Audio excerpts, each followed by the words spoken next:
53 বছরে কিছু করতে পারে নাই, তারা বিশাল কিছু করেছে। কি করেছে? আমি তো বললাম এই 5 মাসে তারা এই কাজগুলো করতে পারত। আওয়ামী লীগকে সাংগঠনিকভাবে নিষিদ্ধ করবে কি করবে না, এখনো পর্যন্ত আমরা দেখতে পাচ্ছি। বিশেষ করে অনেকে বলছে এই ফ্যাসিস্ট পার্টি আগামী নির্বাচনে যেতে পারবে। গণহত্যার বিচারের আগে এই আওয়ামী লীগ নির্বাচনে অংশ নিতে পারবে না। যদি আওয়ামী লীগকে গণহত্যার বিচারের আগে নির্বাচনে অংশ নেওয়ার সুযোগ দেওয়া হয়, তাহলে সেটার রক্তের সাথে বেইমানি করা হবে। আমরা ছাত্র জনতা শহীদের রক্তের সাথে এই সরকারকে বেইমানি করার সুযোগ দেব না। আমরা এই অভ্যুত্থানে আন্দোলন করেছি। প্রয়োজনে যদি রাষ্ট্র সংস্কারের জন্য, এবং এই সরকার এখন আওয়ামী লীগকে বিভিন্নভাবে সুযোগ দিচ্ছে। দেখেন, সচিবালয়ে আওয়ামী লীগের প্রেতাত্মারা আরো বেশি প্রমোশন পাচ্ছে, পুলিশে প্রমোশন পাচ্ছে, ডিসিএসপি নিয়োগকে কেন্দ্র করে আপনারা দেখেছেন কি কেলেঙ্কারি। প্রত্যেকটা জায়গায় আওয়ামী লীগের পুনর্বাসন করা হচ্ছে।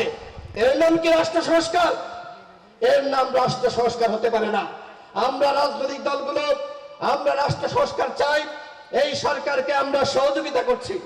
আমরা কেউ বলছি না ডক্টর ইউনূসের পদত্যাগ চাই। আমরা তাদের ভুলগুলো নিয়ে সমালোচনা করছি এই কারণে, যাতে করে তারা তাদের ভুলগুলো শুধরে তারা সঠিক পথে রাষ্ট্র সংস্কার করতে পারে। কিন্তু রাষ্ট্র সংস্কারের নামে যদি আপনারা মনে করেন আরেকটি ১/১১ তৈরি করবেন, আপনারা আরেকটি দল গঠন করে আগামীতে আবার আপনারা ক্ষমতায় আসার পায়তারা করবেন, সেটি কিন্তু বাংলাদেশের জনগণ মেনে নেবে না। আপনারা কাজ করুন, আমরা সহযোগিতা করব।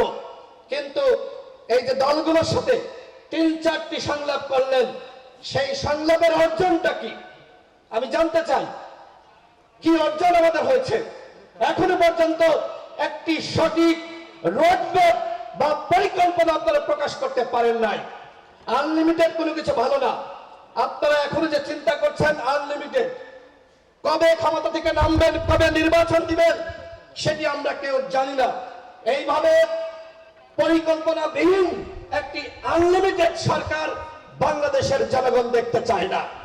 আমরা চাই আপনারা দ্রুত সময়ের মধ্যে আপনারা কি করতে চান এবং বিগত 5 মাসে কি করেছেন তার একটি পরিকল্পনা প্রকাশ করবেন, এবং দলগুলোর যে চাওয়া একটি রোডম্যাপ প্রকাশ করবেন। এতে করে রাজনৈতিক দলগুলোর সংশয় এবং সন্দেহ আপনাদের উপর যে তৈরি হয়েছে সেটি কমবে। অন্যথায় আপনাদের বিরুদ্ধে কিন্তু ফখরুদ্দিন মঈনুদ্দিনের মতন আন্দোলন শুরু হতে পারে। আমরা চাই না সেই ধরনের আন্দোলন হোক। তার আগেই সকল দলকে সাথে নিয়ে এবং যারা গণ অভ্যুত্থানে ভূমিকা রেখেছে সকল স্টেক হোল্ডারকে সাথে নিয়ে একটি সংলাপ করার মাধ্যমে আপনারা রোডম্যাপ প্রকাশ করুন।